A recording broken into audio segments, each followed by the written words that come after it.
The moment the clock struck 4:12 a.m., something inside that Montecito mansion shattered forever. Not glass, not furniture, something deeper, something symbolic.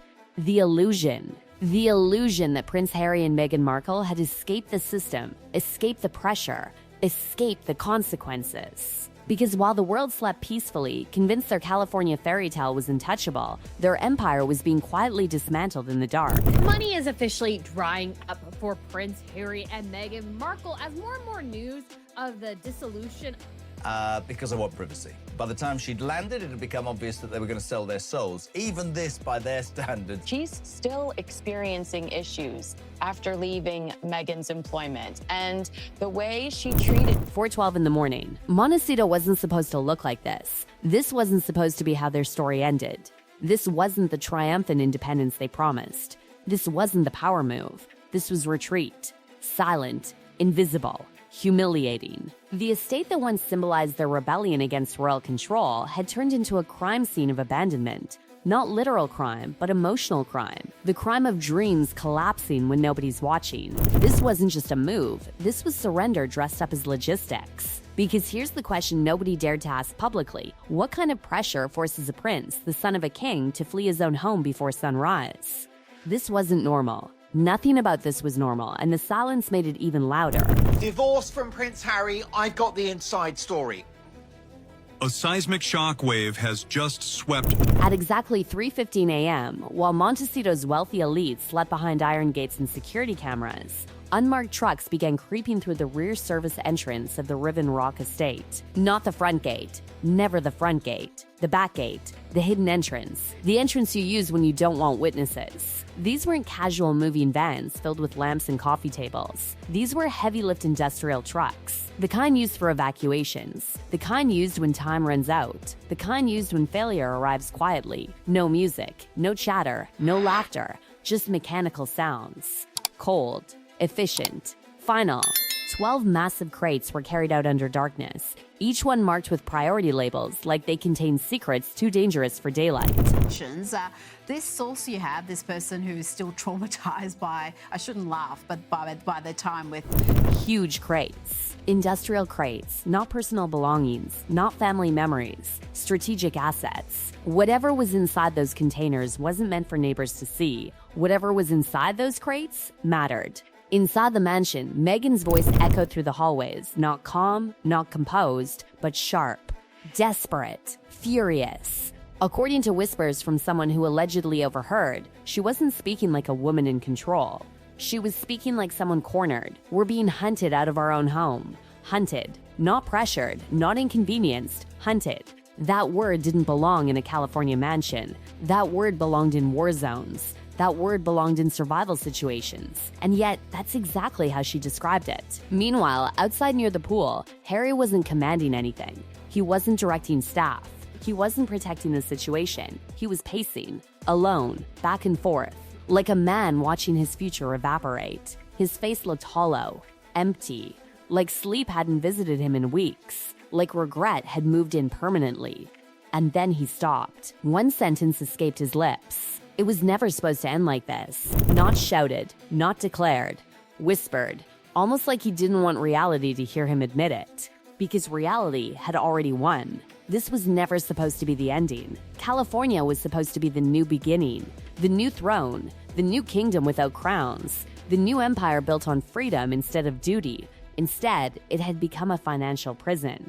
The truth was brutal. Their independence came with invoices, and those invoices never stopped arriving. Every single day, $8,200 disappeared just to maintain their security infrastructure. Not luxury, not indulgence, survival. Protection from threats that never stopped chasing them, even after they fled the palace. That's over $240,000 per month. Nearly $3 million per year, just to feel safe. Safety had become a luxury they could barely afford. The house itself wasn't saving them. It was draining them. Maintenance bills piled up, $780,000 in deferred upkeep.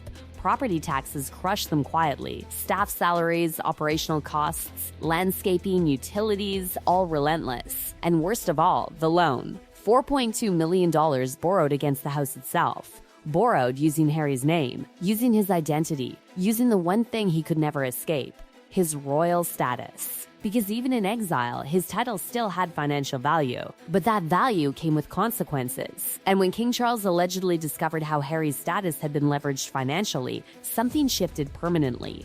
Not publicly, privately, coldly. The father stopped being a father. He became a king again. And kings don't rescue rebellion. Kings let rebellion collapse. Back in Montecito, Meghan reportedly faced the financial reality head-on. According to insiders, she allegedly said words that revealed everything. We do what we have to do to survive. Survive. Not thrive. Not dominate. Survive. That was the truth behind the Instagram smiles and carefully curated appearances. Survival. Meanwhile, Harry stood in rooms that once symbolized victory, now reduced to liabilities. Rooms that echoed differently now. Rooms that no longer felt like home. Because homes protect you. This house exposed them. And Hollywood, the kingdom they trusted to replace royalty, had started disappearing too. Not loudly, quietly. Calls stopped getting returned. Meetings stopped being scheduled. Doors stopped opening. The same people who once embraced them began distancing themselves with surgical precision. Because Hollywood doesn't protect vulnerability, Hollywood protects success. And vulnerability had arrived. Without warning. Without mercy. Money froze. Deals stalled. Projects vanished. $6.4 million in expected production revenue, suddenly inaccessible. Not stolen, not denied, just gone. Because reputation is currency, and their currency was losing value. The Sussex brand, once explosive and powerful, was becoming unstable, and instability terrifies investors, terrifies producers, terrifies allies. Hollywood doesn't wait for collapse. Hollywood anticipates it. And withdraws early, leaving silence behind. The same silence Harry now faced every night. The same silence that followed him to the beach. The same silence that whispered a terrifying question. Had he traded everything for nothing? His family, his country, his identity, all exchanged for freedom. Freedom that now felt suspiciously like isolation. And isolation is louder than criticism. Isolation confirms the worst fear of all, that nobody is coming to save you. Isolation didn't arrive suddenly. It crept in slowly, like fog rolling across the Pacific, invisible at first, until suddenly you couldn't see anything ahead of you. Because while the trucks emptied their life into anonymous crates, something far more devastating was happening 5,400 miles away in London. Behind palace walls that had once protected him, Prince Harry wasn't being defended anymore. He was being erased. The report had landed in front of King Charles early that morning. 4 pages. Just 4 pages. But those 4 pages allegedly contained everything: the loan, the financial instability, the property risk, the fragile foundation beneath Harry's California independence. And according to whispers from inside those walls, Charles didn't explode. He didn't cry. He didn't rage. He went quiet. The most dangerous reaction of all. Because silence from a king isn't confusion, it's judgment. He reportedly sat with his advisors for exactly 42 minutes. No emotional speeches, no desperate attempts to intervene, just facts, strategy, consequences. 42 minutes to decide the future of his own son. 42 minutes to accept what Harry had become. Not the spare heir, not the rebellious prince. A liability.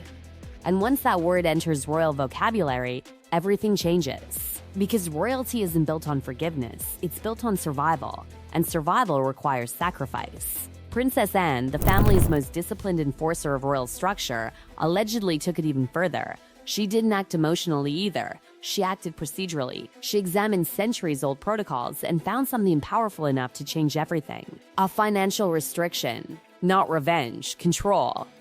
According to reports, certain access points to Harry's financial safety nets were frozen, not publicly, not announced, but structurally, quietly, legally. And suddenly, Harry wasn't just physically distant from his family, he was financially distant too.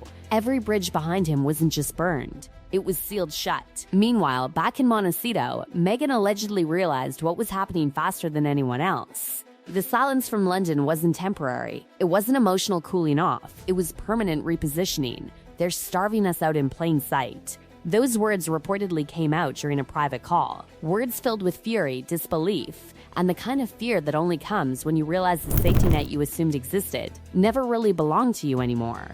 Because here's the brutal truth Harry was now facing. You can leave the royal system, but the royal system never leaves you untouched. And the consequences don't arrive immediately. They arrive when you're most vulnerable. Harry felt it most at Butterfly Beach. Late Saturday night, he sat alone on driftwood, staring into the endless Pacific darkness. No phone in his hand, no security team hovering nearby. Just him and the sound of waves that didn't care about royal titles or financial crises. For nearly an hour, he didn't move, didn't speak, didn't react. Just stared. Because when your entire identity collapses, there's nothing left to do but confront the silence. He wasn't just losing a house, he was losing the version of himself he believed he could become. The independent prince, the untouchable outsider, the man who escaped. Instead, he had become something far more painful, the man who couldn't escape consequences. And the consequences weren't just his. They belonged to Archie and Lilibet too. Two children too young to understand why their parents' voices carried tension. Too young to understand why strangers debated their future online. Too young to understand why their father sat alone, staring at oceans like he was searching for answers that refused to exist. Their titles still existed on paper: prince, princess. But titles without infrastructure are just words. Words without protection. Words without power. Because real royal power doesn't live in names. It lives in systems. And that system had quietly repositioned itself without them. Even Catherine, operating from Adelaide Cottage, reportedly reinforced structural protections around future royal assets. Not aggressive, not public, strategic. Because royalty doesn't operate emotionally, it operates generationally. Every move designed to preserve stability decades into the future. Harry and Meghan weren't part of that equation anymore. They had stepped outside the structure. And outside the structure, survival becomes individual, not institutional. That realization became unavoidable when Hollywood's silence deepened. Calls unanswered, invitations withdrawn, meetings postponed indefinitely, not because of hatred, because of risk. Hollywood doesn't invest in uncertainty. Hollywood invests in momentum, and their momentum had stopped. Everything that once made them valuable, royal proximity, public fascination, controversy, had transformed into instability. And instability doesn't sell. That's when the house officially became unsustainable. Not emotionally, mathematically. The $14 million estate wasn't an asset anymore. It was a bleeding wound. Listing it for $14.65 million wasn't ambition. It was escape. An attempt to outrun financial gravity before gravity crushed them completely. And so the trucks arrived. Not during daylight, not with celebration, with secrecy. Because nobody celebrates retreat. Harry reportedly returned to the cliffs Sunday morning. Same spot, same silence, same ocean.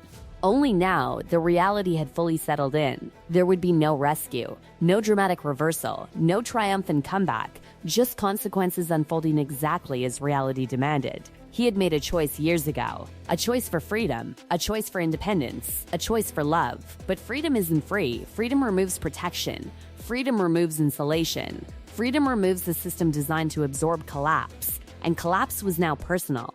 Painfully personal. Because when you're inside the royal system, failure becomes invisible. When you're outside it, failure becomes visible to everyone. And visibility magnifies everything. Every financial struggle, every emotional fracture, every uncertain future. The Montecito mansion had once symbolized victory.